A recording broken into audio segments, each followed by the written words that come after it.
The way I look at it, I say, well, you don't collect art, you don't collect cars, you don't collect boats, you don't do drugs, you don't gamble, and you don't have a mistress. So you have podcasting. That's not the worst thing.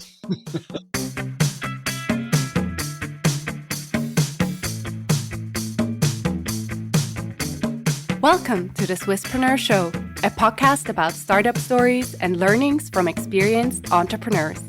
If you enjoy listening to our show, make sure to follow the podcast and leave a rating. And now, here's your host, Silvan.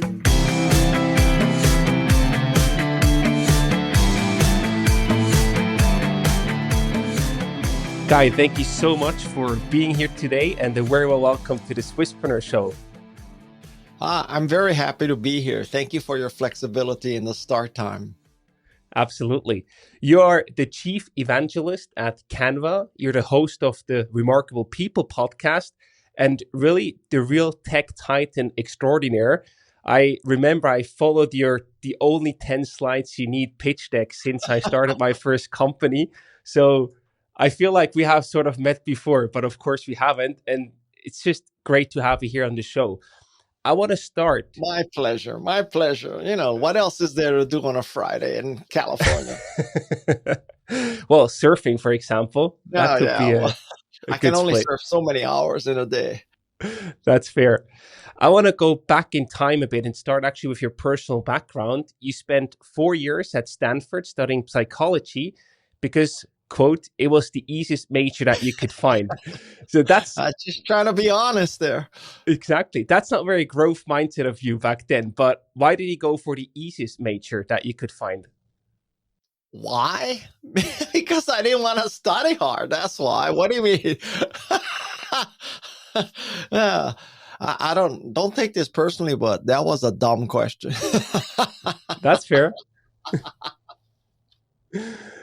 And afterwards, your parents actually sort of pressured you to not study psychology, but actually go into law. And you lasted for about 2 weeks before dropping out.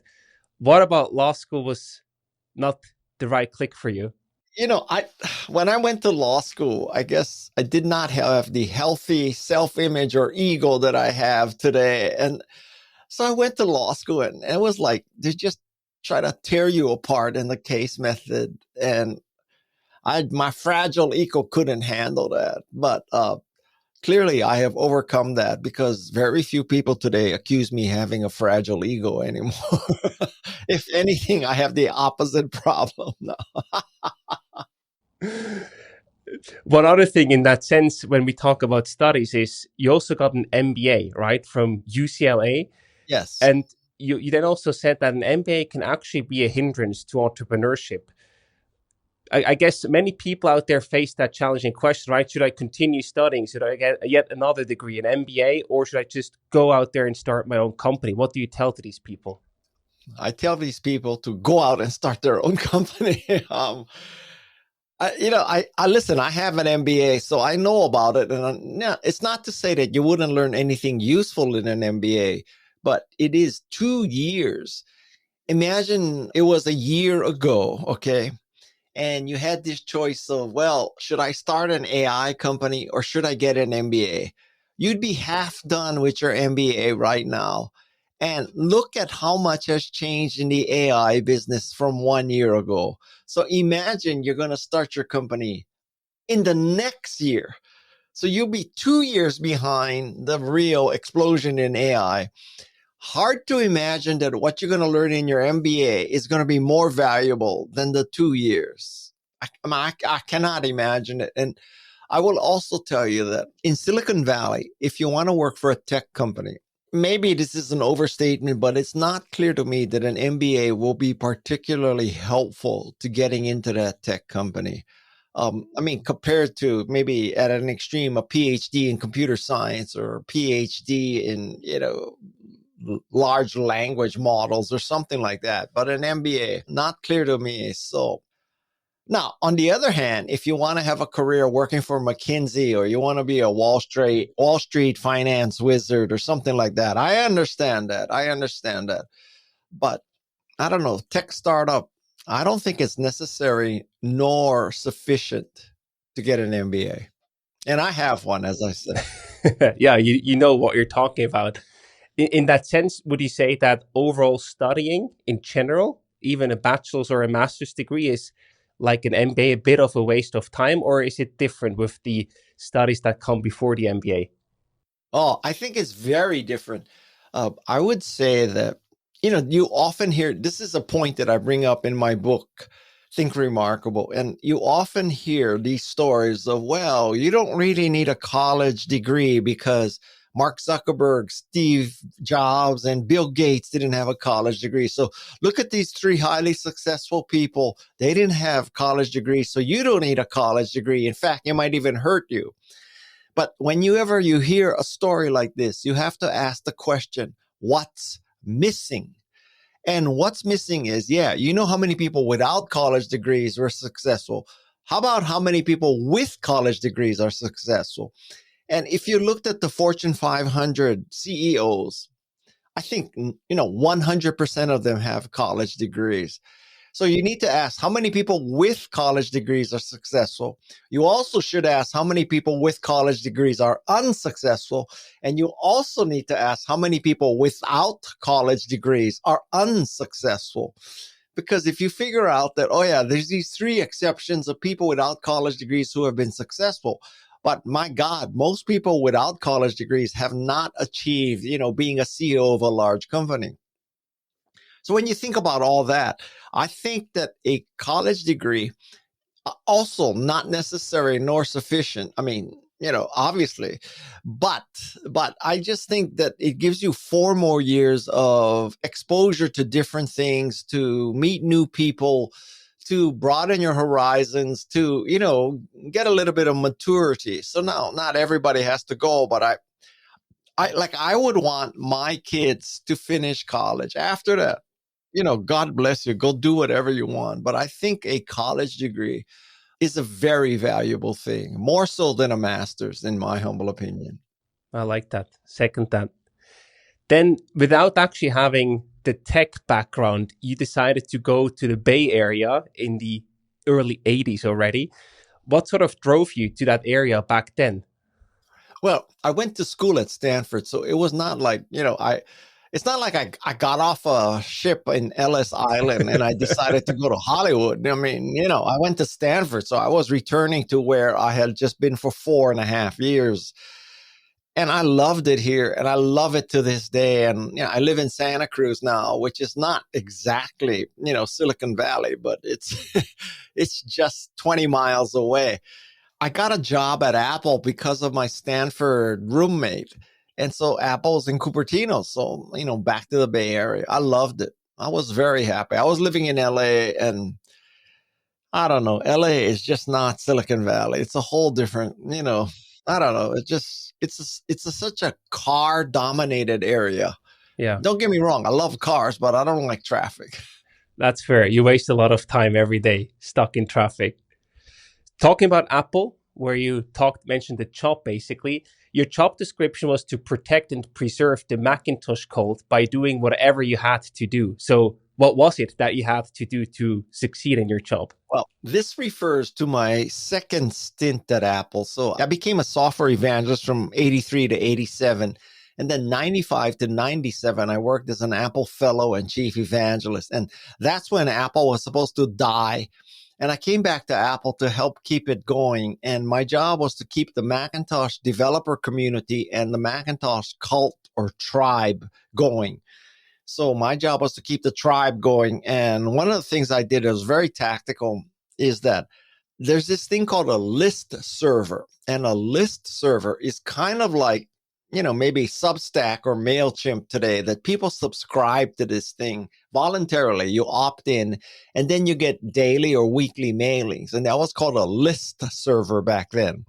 So I created a Macintosh evangelist list server called Evangelist.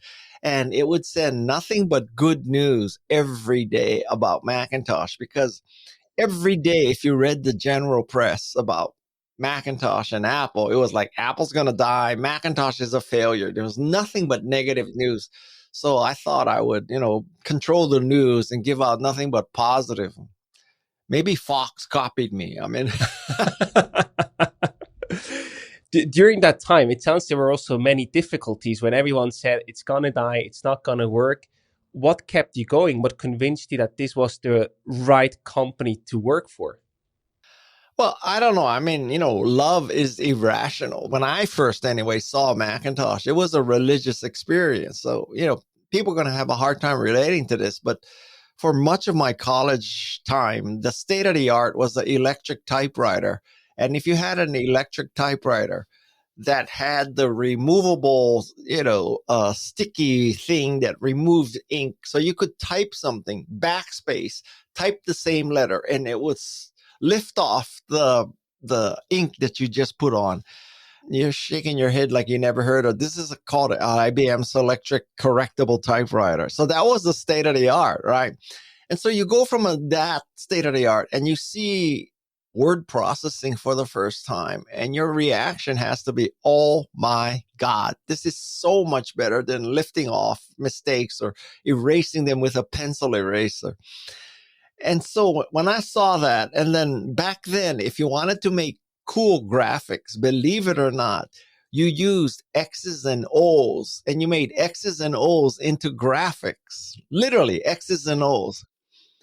And then when you see Mac Paint and, there's a paintbrush and you're painting and you can drag out filled rectangles and you can draw circles and arrows and you can integrate text and graphics into your word processor. That's a religious experience. I mean, it would be like the first time you ever went to ChatGPT and you asked ChatGPT and you got an answer, you'd say, holy shit, this is like a whole new world. Well, using Mac Paint and Mac Write, it was a whole new world.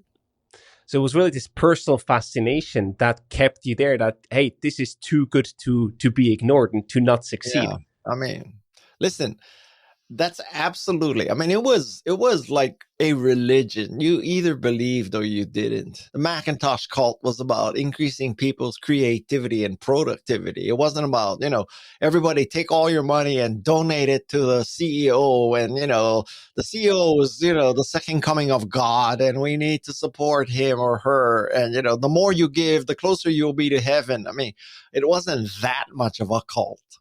No.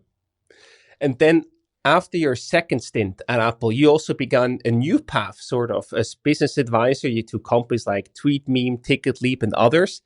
What motivated you to sort of take a step back and start to guide multiple other companies instead of focusing on just one? I think it was just, well, on one hand, it was boredom. And the other hand is I just did not want to be in a company in a managerial role. I was perfectly fat, dumb, and happy making speeches and writing and, doing stuff like that. And so when companies asked me for advice, I would give them advice in exchange for stock and money and all that. But I did not want to have to drive to an office every day, same office, and deal with that. I didn't. To this day, I am chief evangelist of Canva. I have been chief evangelist of Canva for 10 years, but Canva is about 6,000 miles away. It's not like they're checking up and see if I'm in the office. Or I pioneered the concept of remote work. Very much so, like even across continents in that sense.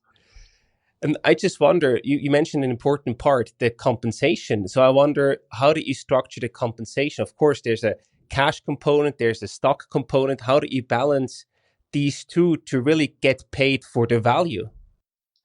In one of my more brilliant moves in my life, it just happened that by the time that I was recruited by Canva 10 years ago, I had, because of, my friends at iStock Photo and, a little bit of Apple stock, and let's see, I cashed out of a small company. I had enough money where I didn't have to get a weekly or monthly income.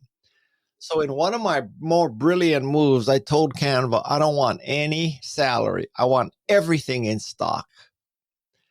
And I have to say that for once, I did something really right there. Like really right. Like really, really, really right. You are still the chief evangelist at Canva up to this day. Is Canva sort of the new Apple in terms of how they created a new product that was just so revolutionary, as you described the Apple awakening, so to speak? Listen, if Canva turned into the next Apple, yeah, among other things, that would mean Canva is worth $1 or $2 trillion. Let me tell you something. Then I'll tell you, I was really, really, really, really, really smart to take it all in options. So Canva has about 175 million monthly active users, and we are trying to make basically all the graphics in the world, no matter how you deploy them.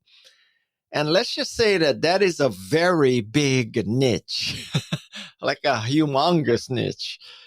And I have never worked with a company that is more into perfecting every aspect of what they do.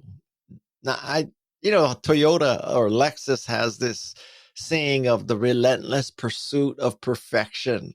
Well, that is Canva. And I mean, in every aspect, from onboarding to templates to the Android app, Apple, the iOS app. I mean, everything they try to do, they perfect it. I've never worked with people like that before. I never probably will again either.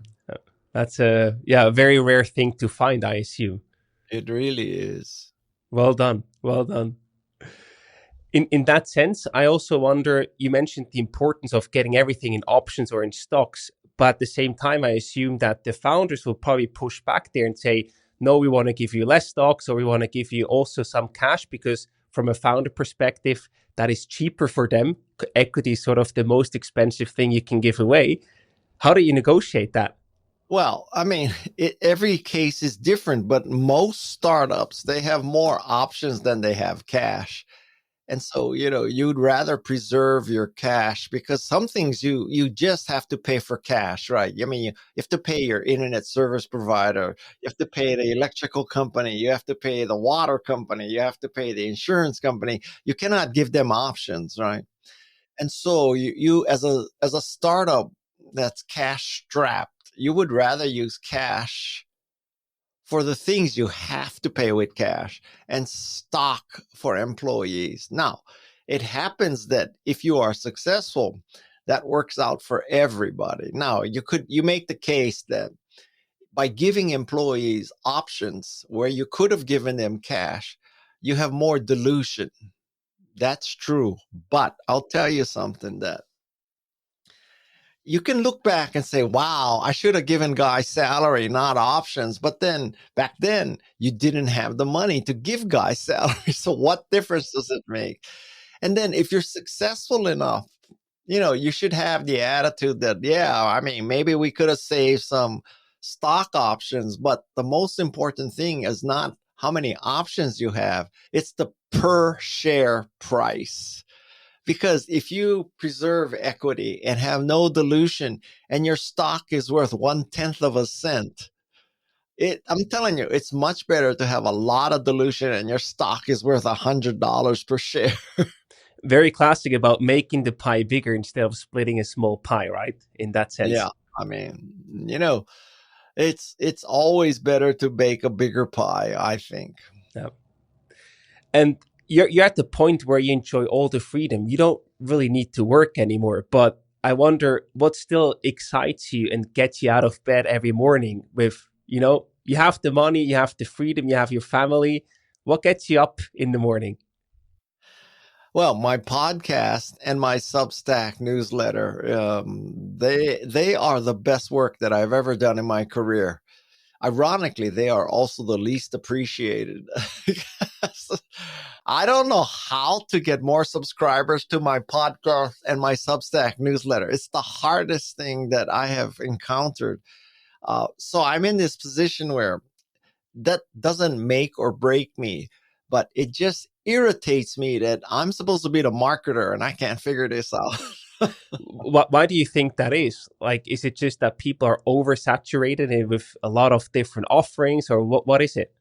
I have no idea. I use social media. I use, influencers. I have a lot of friends. I've had a lot of reviews. I've been on hundreds of podcasts for my book and stuff. And, maybe people just aren't buying books anymore.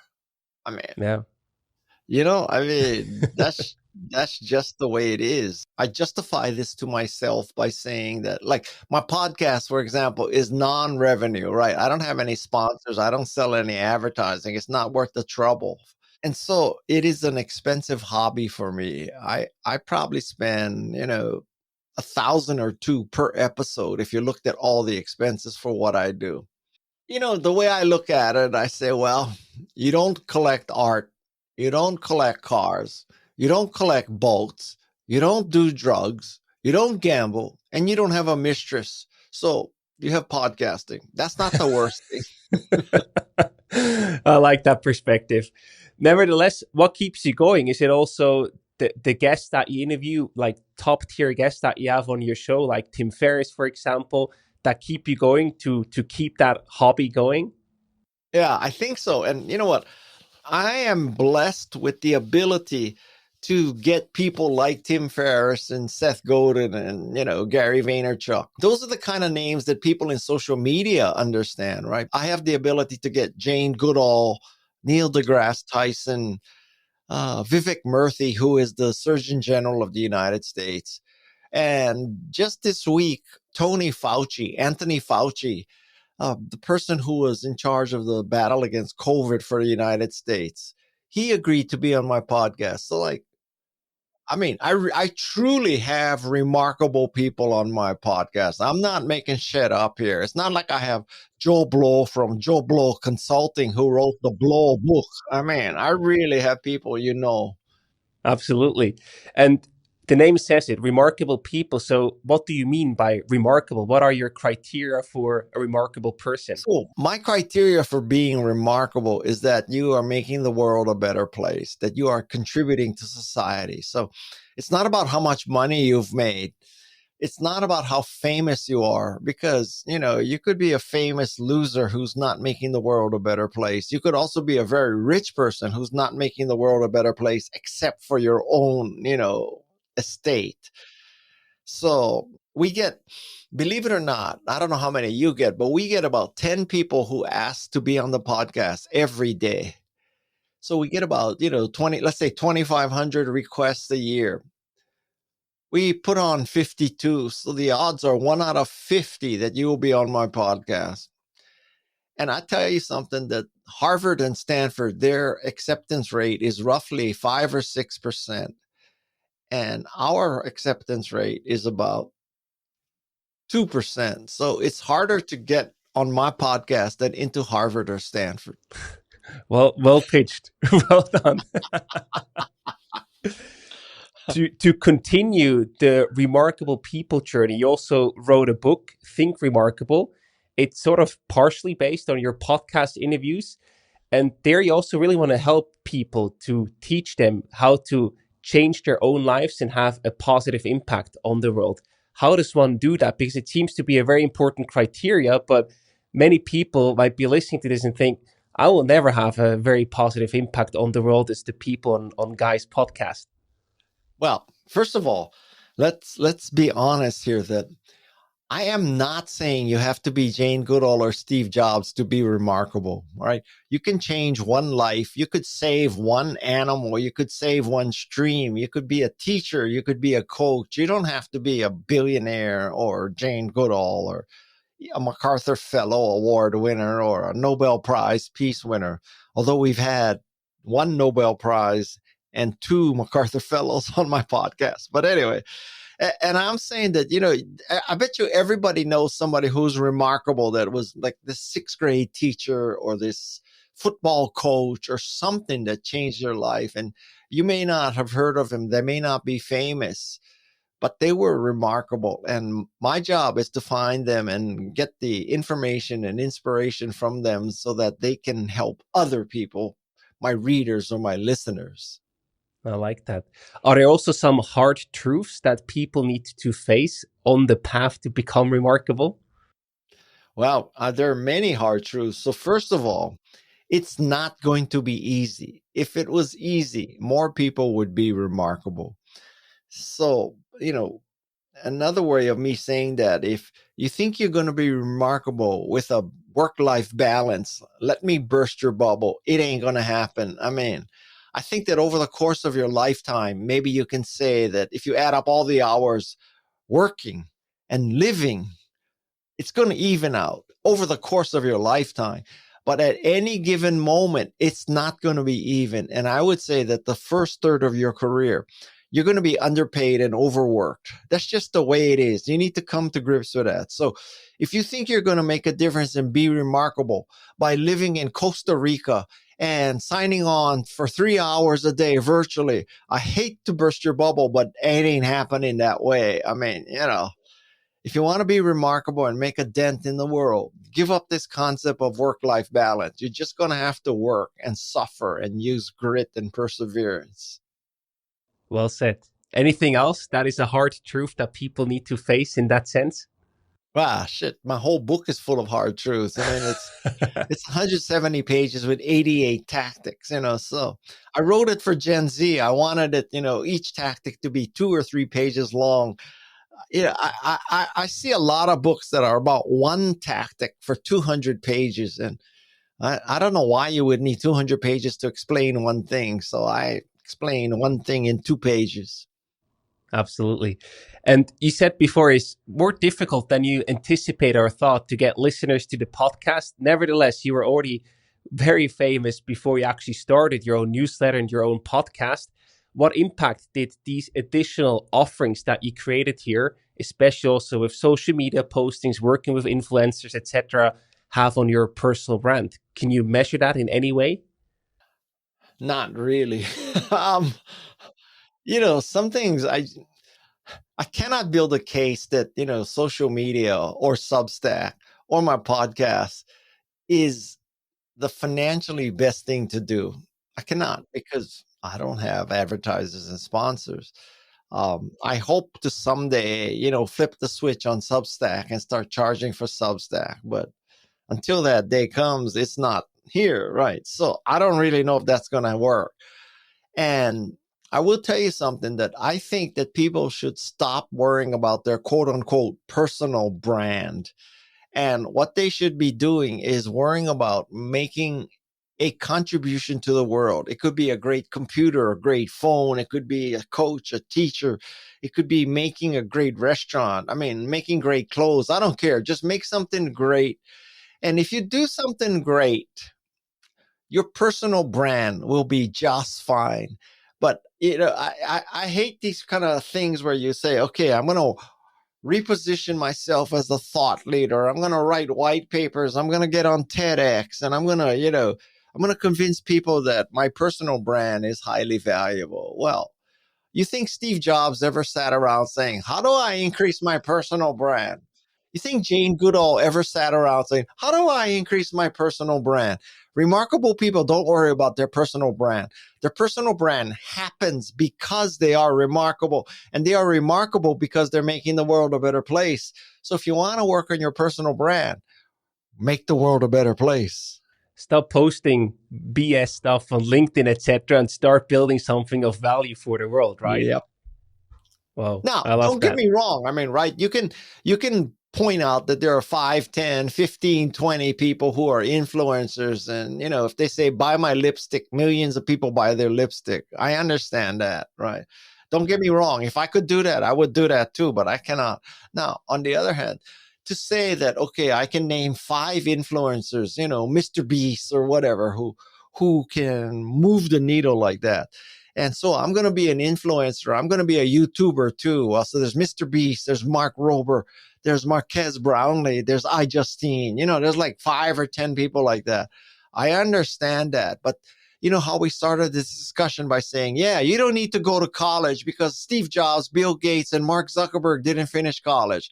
Well, it's the same kind of logic. Like, yeah, iJustine, Marquez Brownlee, Mark Rober, Mr. Beast, all they do is YouTube. You don't need to do anything but YouTube. Well, I mean, what about all the people who tried to do YouTube who are not Mr. Beast or not Mark Rober or not Kim Kardashian or not iJustine. So you got to be careful what you conclude from examples. Exactly. In the end, the world is a standard deviation, and it's easy to forget if you only look at the right part. Looking a bit into the future, who would you love to have on your podcast next as a guest? Well, Tony Fauci was on the top of the list, so now I crossed him off. I'm going to have him, right? So I don't know if somebody said, yeah, I can get you Michelle Obama. I would take Michelle Obama in a second. I would take Michelle Obama in a second. Of course, I would take Kamala Harris. I would take Doug Emhoff. I would take Tim Walz. I mean, I am an extremely left-wing liberal Democrat. On the other hand, just show you how left-wing extreme Democrat I am. Not that this would ever happen, but if somebody called me up and said, I can get you Elon Musk or JD Vance or Donald Trump, I would say, I'm not interested. Wow, yeah, that's a statement. That is a statement. And if you zoom out and also talk about the future, think about innovation, from your perspective, what you see today, where will the next big wave of innovation come from? Nobody really knows that. I mean, if you think about it, 2 years ago, if somebody said, what's the next big wave of innovation? You might have said, well, I don't know, social media is still going to be big. Internet of Things is going to be big. I don't know, custom, tailored drug treatments are going to be big. This company called Theranos is going to take one drop of your blood and diagnose everything that's wrong with you. How many people would have said AI?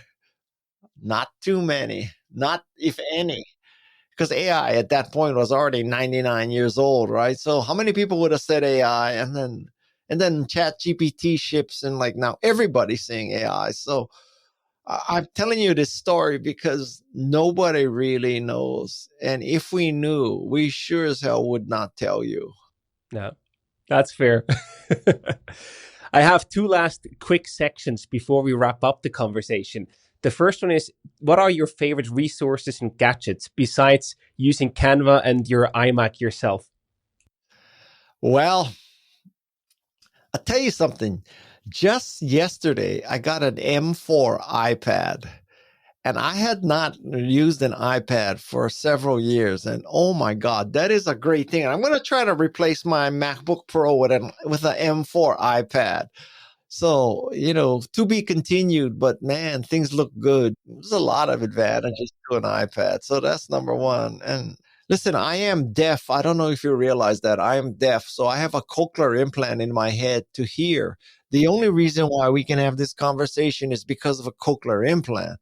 So that's a device that has truly changed my life, because I don't know how I would be a podcaster if I'm deaf. And I don't even know how I would be a guest if I'm deaf. Cochlear implant changed my life too. That is truly remarkable in that sense, 100%. So to wrap up, I have a few rapid fire questions for you. Okay, I give you a short question or choices. Okay. Is the Bay Area really like your home now? Do you feel this is the place for you? Yes. How many hours would you say? Okay, let me amplify that question. Sure. Yeah. Yes, but if Donald Trump gets elected, I may move out of the country. Where would you move? Canada, Australia, New Zealand, Japan, or the Philippines. Very nice. Hopefully, that will not be necessary. Yeah. Hopefully he will have to move. How many hours would you say you work per day on average, if that even is quantifiable in that sense? Let's see. We'll do this from the top. So 24. Let's say I sleep 7, so that's 17. I surf 3, so that's 14. I do, other bullshit stuff like, 4 hours, eat and, whatever. And I think I really put in 8 to 10 hours a day. And I'm putting in 8 to 10 hours on things like newsletters and podcasts that have no revenue. So that proves how much I love it, because if I was making $2 million a year doing that, you'd say, of course, Guy, you put in 10 hours a day. But Guy's making zero. In fact, Guy's making negative on that, and he still does it. That proves how much I love it. Definitely. You can't keep going with that if you don't get paid and you wouldn't like it. That just simply wouldn't work. I'm not doing it for the money. That's for damn sure. If Apple offered you your old job back, would you say yes today? Well, depends on which old job. If they said, Guy, come back as being an Apple fellow, which, doesn't mean that I have any kind of line function. It would be more honorific than anything. I would absolutely do an Apple fellow. If Apple said, come on, be on our board of directors, I would absolutely go on the Apple board of directors. But I will tell you that the likelihood of those two things are basically zero. It is more likely that I will be a professional surfer than that happening. Let's see how that bet turns out. What does money mean to you? Money means to me freedom. Freedom that you don't have to do what you don't want to do. You can also do things that money can buy time. And by that, I mean that you can pay people to do stuff you don't want to do. You can go to places faster. There's a lot of, you can catch a limo. You don't have to catch a taxi. There's money buys freedom and time. But now, having said that, I'm not saying that money buys happiness, because I know a lot of rich people who are miserable assholes. So, there's that. We hear that over and over again on the pod. Yeah. What is your number one rule for a good podcast conversation? My number one goal for a good podcast conversation when I am the host is that the guest says 2 or 3 times, that is a great question that no one has ever asked me. So when I interview Tony Fauci, I got to figure out questions that nobody has ever asked Tony Fauci. And that is not going to be easy. It was also not easy with you. You never said that because you've done that so many times already. Yeah. If you could only evangelize for one product or idea for the rest of your life, what would it be? AI. I love AI. I think AI could save the world. I really do. I really think. I'll just go off the rails here for a second. All right. So I think that AI is God and God is AI. And AI is omniscient, omnipotent, and eternal. And that sounds like God to me. Now, you're going to say, well, it's just a large language model predicting the next syllable. And I'm telling you, when I use it, it does things and gives me answers that I cannot wrap my head around. Okay, yeah, it's just a mathematical model picking out what the next syllable should be. And I have this theory that nobody, when I tell people this theory, they think I'm nuts. So here it goes. This is why you're going to think I'm nuts, right? So I have this theory that AI is God. And so God is up there. And she's saying, oh my God, no pun intended. Oh my God, I really blew it with the human race. I gave them too much free will and the ability to do things. And so what do? They start killing each other. They pollute the earth. They're ruining the whole thing. So now they are so arrogant that they will not accept God, me, as the final solution. And in fact, they're perverting what I say, because now, all these evangelicals are doing things that you just cannot say. God would want you to do this way, right? So now God is in this conundrum and she doesn't know what to do. And then one day she said, oh, you know what? I'm going to send down this thing called artificial intelligence, and I'm going to let these dumbasses think that they invented it. So they're going to think Sam Altman invented it, but really it was me.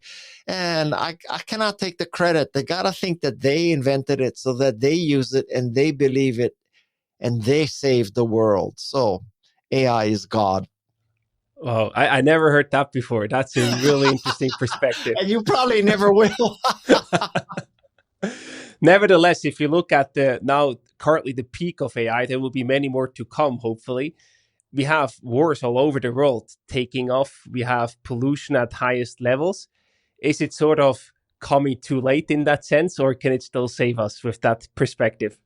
We'll see. I mean, when I get into this discussion, I tell people, well, the world has nuclear weapons. So somehow we got to figure out who can launch nuclear weapons. So here's a multiple choice test. Who can launch a nuclear weapon? Vladimir Putin, Donald Trump, Kim Jong-un, or Netanyahu, or ChatGPT? You pick one. I would pick ChatGPT. Go to ChatGPT and say, should I launch this missile against Russia? I would take that answer over going to Donald Trump and asking him. Yeah, fair. Guy, thank you so much for sharing these perspectives.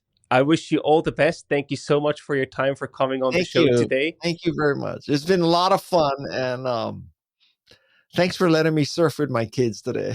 Absolutely. Thank you so much, Guy. Bye-bye.